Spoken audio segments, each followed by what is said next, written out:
اعوذ باللہ من الشیطان الرجیم بسم اللہ الرحمن الرحیم ویورز السلام علیکم ویورز، میں ہوں آپ کا میزبان سید احمد سمیع اور آپ دیکھ رہے ہیں سید احمد سمیع یوٹیوب چینل۔ ویورز، جیسا کہ آپ کو معلوم ہے کہ آج 23 مارچ کے حوالے سے دراصل پاکستان کی تاریخ کے اندر یہ 23 مارچ، 14 اگست، 6 ستمبر اور یہ ایسے دن ہیں گے کہ جو ایک معنی رکھتے ہیں۔ تو 23 مارچ سن 1940 قرارداد پاکستان لاہور کے اندر منظور ہوتی ہے،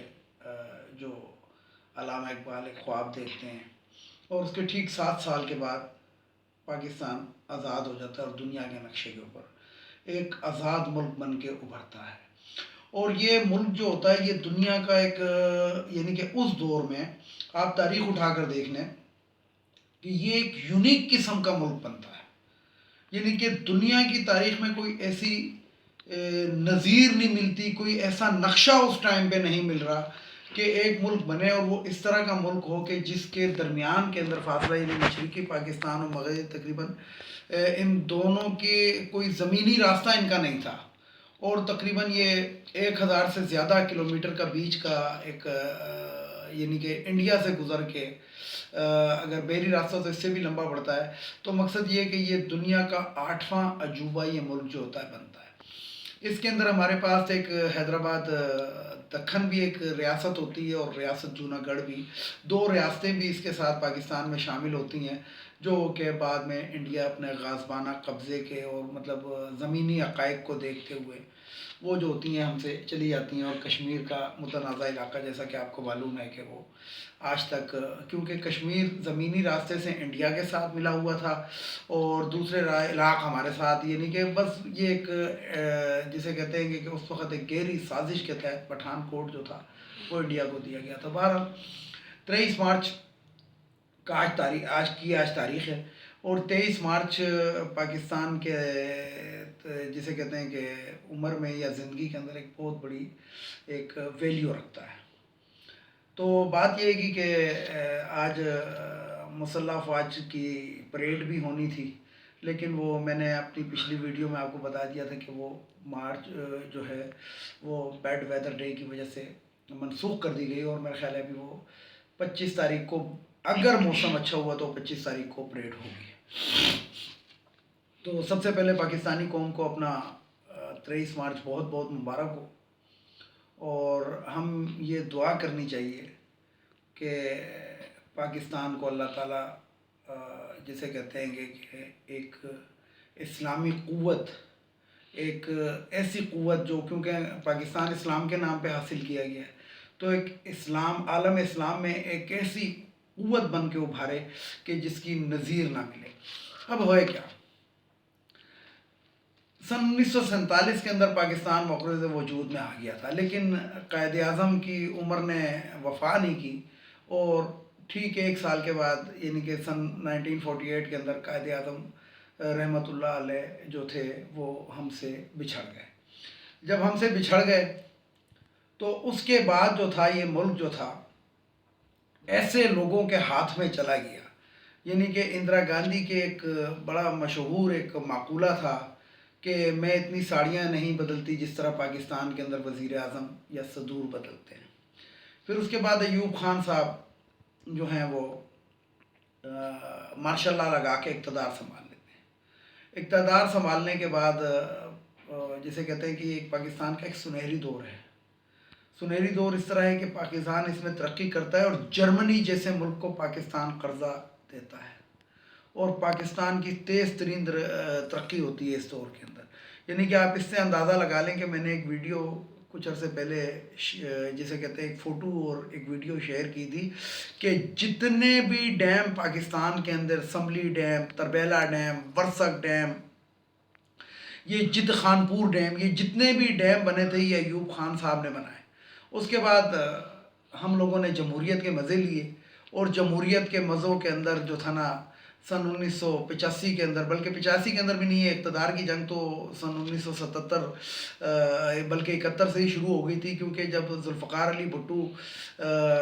سول مارشل لا ایڈمنسٹریٹر بن کے پاکستان کا چارج سنبھالتے ہیں اور ہم ایک زیادتی کرتے ہیں، زیادتی یہ کہ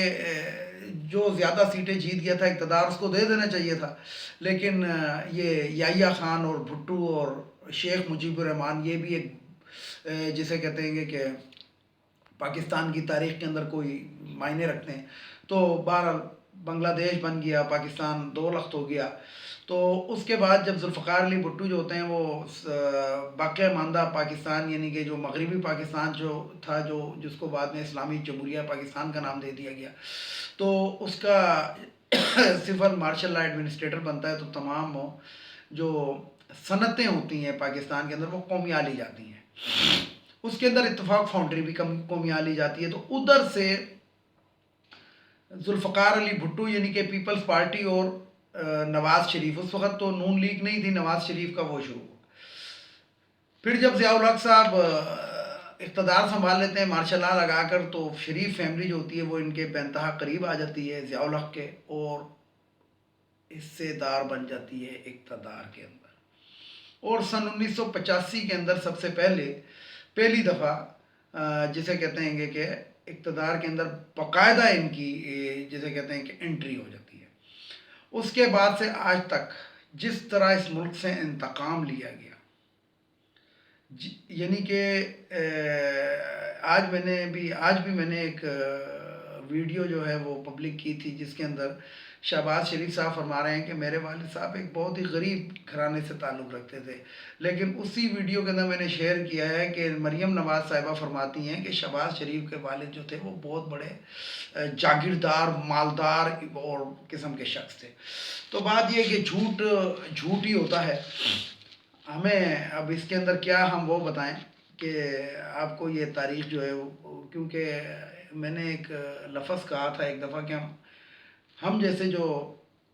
جرنلسٹ ہیں یہ اندھوں کے شہروں میں شیشے بیچ رہے ہیں، آئینے فروخت کر رہے ہیں. تو ہمارا کام ہے بہرحال آئینہ دکھاتے رہنا. اب یہ لوگوں کا کام ہے کہ وہ اس کو سمجھیں اور اس کے اوپر کیا کرتے ہیں. کیونکہ بات یہ ہے گی کہ ایک دانشور کا قول ہے کہ وہ قوم کبھی بھی ترقی نہیں کرتی کہ جو اپنے لٹیروں کے ہاتھ میں کھیل رہی ہو، یعنی کہ جس کو لوٹ رہے ہوں. یعنی کہ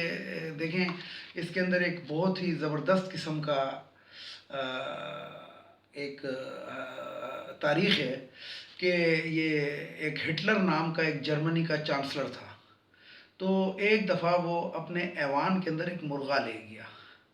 اور وہ مرغا جو تھا اس نے پر نوچنا شروع کر دیے ایوان میں سب کے سامنے.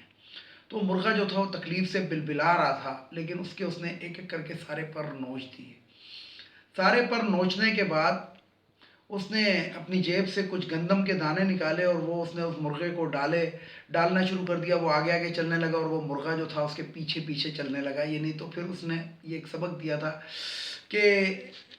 ایسے لوگوں کے اوپر کبھی بھی وہ مت کریں کہ یعنی کہ یہ مرغا جو ہے یہ چند دانوں کے لالچ کے اندر مجھے دوبارہ ایکسیپٹ کر رہا ہے، اپنا محسن سمجھ رہا ہے. یعنی کہ اس وقت وہ مجھے جراح سمجھ رہا تھا، لیکن اس ٹائم وہ جب میں اس کو دانے ڈال رہا ہوں تو وہ مجھے اپنا محسن سمجھ رہا ہے. تو یہی حال پاکستانی قوم کا ان سیزرن مافیا اور ان لوگوں نے بنا دیا کہ یہ ہمیں لوٹتے رہے، کھسوٹتے رہے، اور اس کے بعد چند دانے جو تھے سبسڈی کے اس کے اندر وہ بھی ہم نے ہی ادا کرنی ہے. وہ جو سبسڈی ہمیں دیتے رہے وہ بھی ہم نے ہی ادا کرنی ہے، ٹیکسوں کی صورت میں، ٹیکسوں کی نہیں تو قرضے کی صورت میں. اور آج حال یہ ہو گیا کہ پاکستان کو بنے ہوئے 70-72 سال ہو گئے، اور 70-72 سال کے اندر قرضہ جو ہے ہم پہ تقریباً 106 ارب ڈالر سے زیادہ کا ہے. اچھا یہاں پہ میں ایک بات کروں کہ نون لیگ کا جیسا کہ آپ کو معلوم ہی ہے کہ میڈیا ونگ بہت ٹائٹ ہے، اور باقاعدہ تنخواہوں پہ لوگ رکھے گئے ہیں کہ جو ڈیلی جو ہے وہ کسی نہ کسی طریقے کا ٹویٹ یہ وہ اور یہ چیزیں پھیلا رہے ہیں ایک مائنڈ کو دوبارہ سے تبدیل کرنے کی. کیونکہ جو عوام جو تھوڑی بہت جو بیدار ہو چکی ہے اس عوام کو دوبارہ بیوقوف بنانے کے لیے ایک بہت بڑی تعداد کے اندر کچھ لوگوں کو باقاعدہ تنخواہ پہ بھرتی کیا گیا ہے کہ جو اپنے لیپ ٹاپس، کمپیوٹرز اور موبائلوں کے اوپر اس قسم کے ٹویٹ کر رہے ہیں کہ جناب گراف اوپر جا رہا ہے، نون لیگ اور نواز شریف تیری یاد آئی تیرے جانے کے بعد فلانا ڈمکانا، اس طرح کے وہ ہیں. تو بات یہ ہے کہ یہ ایک سبرشن پھیلایا جا رہا ہے، یعنی کہ اپنے لوگوں کے تھرو، اپنے تنخواہ دار لوگوں کے تھرو ایک ذہن کو دوبارہ بنایا جا رہا ہے، جو کہ اب میں آپ کو بتاؤں، دیکھیں ایک چھوٹی سی بات ہے کہ اگر کوئی مجھے گالی نکالے گا تو میں اس کو اپنے گھر میں کبھی بھی مہمان بنا کے داخل نہیں کروں گا. یہ ایک چھوٹی سی بات میں نے آپ کو بتائی ہے، اب اس کو جہاں تک آپ مرضی لے لیں. تو مقصد یہ ہے کہ انہوں نے اس ملک کو اتنی گالیاں نکال دی. جاوید لطیف کا آپ کے سامنے ہی ہے یہ بیان کہ ہم پاکستان کھپے کا نعرہ نہیں لگائیں گے اگر ہمیں اقتدار نہ ملا، سیدھا سا اقتدار کی جنگ. اچھا، یہاں پہ میں آپ کو ایک اور بات بھی بتاؤں کہ ان لوگوں کے مکروہ چہرے تو وقتاً فوقتاً سامنے آتے ہی رہے ہیں. اب یہ تو عوام کے اوپر منحصر ہے کہ وہ اس کو سمجھے اور اس کو دیکھے. اب دوسری طرف آتے ہیں، پیپلز پارٹی نے رات جو تھی تابوت کے اندر آخری کیل بھی ٹھوک دی. وہ آخری کیل بلاول بھٹو زرداری صاحب نے ٹھوکی پی ڈی ایم کے تابوت کے اندر، جب انہوں نے کہا کہ لاہور کا ایک خاندان ہمیشہ سلیکٹ ہو کر آتا رہا ہے اور ہم سلیکٹڈ نہیں ہیں. تو بات یہ ہے کہ اس بات میں تھوڑی سی مجھے حقیقت اس لیے نظر آتی ہے، تھوڑی سی، کہ جب ضیاء الحق صاحب شہید ہوئے یا مرحوم ہوئے، بہرحال یہ ایک علیحدہ کہانی ہے، بہرحال ہوائی حادثے میں جب وہ جاں بحق ہوئے تو اس کے بعد جو اسلم بیگ صاحب نے انتخابات کرائے تھے، حالانکہ گو کہ جنرل اسلم بیگ صاحب اقتدار پہ بڑے آرام سے قابض ہو سکتے تھے، نہ ان کے لیے کوئی روک ٹوک تھی اور نہ کوئی پوچھ گچھ ہوتی، لیکن اس شخص نے آئین کی پیروی کرتے ہوئے اور تابعداری کرتے ہوئے اس نے غلام اسحاق خان کو صدر بنایا اور اس کے بعد 3 مہینے کے اندر اندر الیکشن کرائے، اور پیپلز پارٹی جو تھی، پاکستان پیپلز پارٹی، محترمہ بے نظیر بھٹو صاحبہ، ایک سادہ سی اکثریت، سادہ سے مراد یہ کہ چند سیٹوں کا فرق تھا، اور وہ حکومت بنانے میں کامیاب ہوتی ہیں. لیکن یہ جو سازشی ٹولہ تھا اسلامی جمہوری اتحاد کی شکل کے اندر، یہ اس حکومت کو 18 مہینے کے اندر ہی فارغ کروا دیتا ہے. اس کے بعد خود اقتدار پہ آتے ہیں تو 2 سال بعد خود بھی فارغ ہو جاتے ہیں، کیونکہ یہ کرپشن کے یہ ماسٹر بن چکے تھے، اور یہ کرپشن وہیں سے شروع ہوئی. یعنی کہ اگر آپ ایک تاریخ اٹھا کر دیکھیں تو بے نظیر کو کرپشن کے اس کے اوپر انہوں نے فارغ کیا تھا، لیکن کرپشن جتنی نواز شریف کے پہلے دور میں ہوئی وہ بے نظیر کے پہلے دور میں نہیں ہوئی. اس کے بعد جب یہ فارغ ہوتے ہیں تو پھر محترمہ کی حکومت آ جاتی ہے، تو محترمہ اس میں بھی اتنی زیادہ سیٹیں نہیں لیتی ہیں، یعنی کہ پنجاب میں حکومت بنانے میں کامیاب ہو جاتی ہیں منظور وٹو کے ساتھ مل کے، لیکن مسئلہ یہ ہوتا ہے کہ منظور وٹو کی صرف 16 سیٹیں ہوتی ہیں، ان کو وزارت اعلیٰ دینی پڑتی ہے، تو اس میں بھی بے نظیر کامیاب ضرور ہوتی ہے لیکن واضح اکثریت نہیں لے. اس کے بعد آتے ہیں جناب پھر دوبارہ نواز شریف صاحب، تو یہ 1/3 میجورٹی لے جاتے ہیں. 1/3 میجورٹی انہوں نے کس طرح لی؟ امپائر کے ساتھ مل کر لی. اور یہ اسی لیے بار بار اسٹیبلشمنٹ کو کہتے ہیں کہ آپ عمران خان کو فارغ کر دیں تو ہم آپ کے فلانا، اور یہ جو محمد زبیر نامی ایک شخص ہے، بلیک شیپ، کالی بھیڑ جس کو کہتے ہیں، یہ باتیں تو آ کے بڑی بڑی کرتا ہے. موت سے یہ اتنا ڈرتا ہے کہ چوری چھپے اس نے ویکسین لگوائی، حالانکہ نہ جس ٹائم ویکسین جو تھی وہ فرنٹ مین جو فرنٹ کے اوپر لوگ لڑ رہے تھے، یعنی کہ جسے کہتے ہیں کہ طبی عملہ، اس کے لیے تھی، تو اس نے چوری چھپے ویکسین لگوائی. لیکن شاید اس کو یہ نہیں پتا کہ موت تو آنی ہے،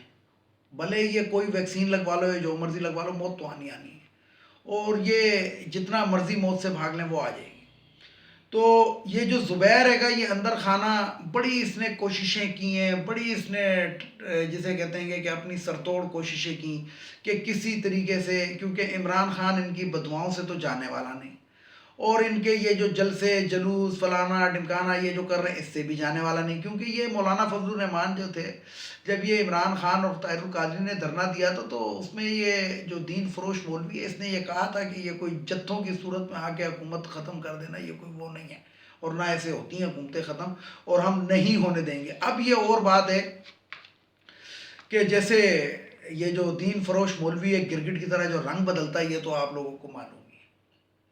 یعنی کہ اس کو آج ایک چھوٹی سی کوئی وہ دے دی جائے، کوئی جسے کہتے ہیں کہ اسپیس دے دیا جائے، تو یہ جو ہوگا نا آج ہی فتوے صادر کر دے گا کہ نہیں جی یہ تو یوں ہے. یعنی کہ جو دین فروش مولوی ہے مولانا فضل الرحمان، جو آج کل چوروں کی دلالی کے اندر مصروف ہے، اس شخص کو کسی بھی ٹائم خریدا جا سکتا ہے اور کوئی بھی اس کو خرید سکتا ہے، یہ فار سیل ہے۔ اچھا، میں آپ کو ایک اور بات بتاؤں کہ بڑی اس نے کوشش کی کہ یہ پیپلز پارٹی کو کسی طریقے سے رام کرنے میں کامیاب ہو جائے، لیکن پیپلز پارٹی بہرحال ایک جمہوری پارٹی ہے، اور پاکستان کے اندر جمہوریت کی بنیاد ہی پاکستان پر، یعنی کہ پاکستان جب بنا تھا تو ایک ہی پارٹی تھی نا، یہ پاکستان پیپلز پارٹی ہی دوسری پارٹی بنی تھی۔ پہلے تو صرف مسلم لیگ تھی، اور مسلم لیگ کے کوئی 50 دھڑے تھے، کوئی کاف لیگ تھی، کوئی فلانی لیگ، یعنی کہ بہت طرح کی لیگیں تھی۔ تو پاکستان پیپلز پارٹی جو تھی پھر بنتی ہے، اور ایکچول جو چاروں صوبوں کے اندر جو پارٹی ہے گی وہ یا پاکستان پیپلز پارٹی ہے یا تحریک انصاف ہے، باقی کوئی بھی پارٹی چاروں صوبوں کے اندر نہیں ہے۔ اگر کوئی ہے تو کمنٹ کے اندر یا میسج کے اندر مجھے ضرور بتائیں کہ کوئی ایسی پارٹی جس نے چاروں صوبوں میں ایک ایک سیٹ بھی حاصل کی ہو، یا جو بھی ہے۔ تو مقصد یہ ہے کہ اس طرح کی کوئی پارٹی ہے بھی نہیں، کیونکہ نون لیگ بھی جو صرف جیتتی ہے یا وہ کرتی ہے تو وہ صرف پنجاب کے اندر جیتتی ہے، اور پنجاب اب جو ہے وہ تقسیم ہو چکا ہے، کیونکہ پنجاب کے اندر پیپلز پارٹی کی سپیس بن نہیں رہی ہے، جس کی وہ سرتوڑ کوشش کر رہے ہیں، اور جو نون لیگ ہے گا یہ پنجاب کے اندر گھٹنا شروع ہو گئی ہے، کیونکہ انہی کی سیٹیں جو تھیں وہ پی ٹی آئی نے حاصل کی ہیں۔ تو بات یہ کی کہ یہ مریم صفدر کو یہ چیز ہضم نہیں ہو رہی، وہ جو ایک لفظ اس کے لیے استعمال ہوتا ہے جعلی راج کماری، تو جعلی راج کماری جو ہے وہ ساری زندگی ایوان وزیر اعظم کے اندر، گورنر ہاؤس کے اندر، وزیر اعلیٰ ہاؤس کے اندر وہ پلی بڑی ہے۔ اب اس کو جو ہے وہ کیسے وہ ادھر ادھر رہے، یعنی وہ جو چھوٹی سی ایک سرجری کرانے انگلینڈ جانا تھا، اب وہ بھی پرابلم بنا ہوا ہے۔ اچھا ویورز، میں آپ کو یہاں پہ ایک چھوٹی سی بات بتاؤں، اور اس کے بعد میں جسے کہتے ہیں کہ اپنی ویڈیو لمبی نہ ہو جائے تو ختم کر دوں گا۔ میں نے ان کے جتنے عرصے یہ پیپلز پارٹی اور نون لیگ اقتدار کے اندر رہے، میں نے ان کی اوپر ایک ریسرچ کی ہے، تو اس کے مطابق یہ جہاں پہ پیدل بھی جانا ہوتا تھا تو یہ ہیلی کاپٹروں میں جاتے تھے۔ ان کے ناشتے لاہور سے اسلام آباد ہیلی کاپٹروں میں آتے تھے۔ جب کسی چیز کا خرچہ زیادہ ہو جائے تو وہ قوم مقروض ضرور ہو جاتی ہے۔ ویڈیو کو لائک کریں، شیئر کریں، سبسکرائب کریں، بیل آئیکن کے بٹن کو ضرور دبائیں تاکہ میری نیکسٹ ویڈیو آپ کو مل سکے۔ اس کے ساتھ ہی میں آپ سے اجازت چاہوں گا، لیکن اجازت چاہنے سے پہلے وہی چند باتیں کہ ایک تو یہ نگوانیوں کو اس ملک سے اب چلا جانا چاہیے، اب ان کی کوئی ضرورت ادھر نہیں رہی ہے۔ دوسرا، یہ جو خواتین کی مخصوص نشستیں قومی اسمبلی، صوبائی اسمبلی اور سینٹ پہ یہ ختم ہونی چاہیے۔ یہ جو 30% ہم پہ ایک بوجھ بنا ہوا ہے، 40%، یہ 40% کا بوجھ اب ہماری برداشت سے باہر ہو رہا ہے۔ اور تیسرا یہ جو آخری بات میں اب اپنا میں نے بنایا ہے کہ میاں صاحب آپ واپس کب آئیں گے۔ تو اس کے ساتھ ہی اجازت چاہوں گا تمام دیکھنے والے سننے والوں کو۔ اللہ حافظ، اور آخر میں وہی نعرہ، پاکستان زندہ باد، پاک فوج پائندہ باد۔